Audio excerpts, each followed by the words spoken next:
Chapter 8 Incus Maximal, Maleus Mundi, in Orbit. Boy.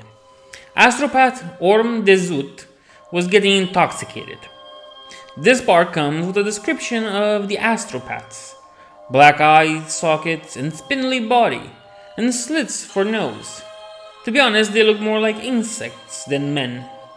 Some Mechanicum adepts were chastising Zut, telling him how important it was for the data package to reach the Fabricator General.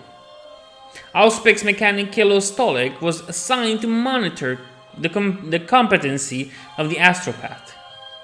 The Zut opened the observation port, where in the dark void only Incus Maximal and Maleus Mundi dominated the dark space, accompanied by the Ork Dark Moon. Yes, I wrote a lot of dark here, I don't know why, I just like dark. Guess I'm edgy. A fleet of Adeptus Mechanicus was rescuing its last survivors from the Forge World. The Adepts were not pleased.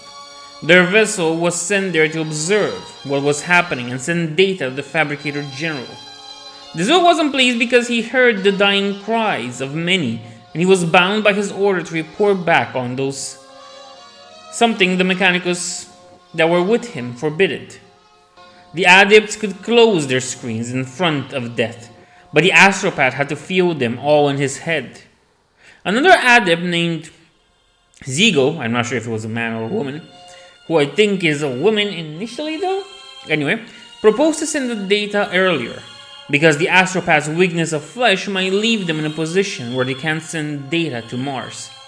After some short exchanges, they agreed it was for the better to send incomplete data rather than no data at all.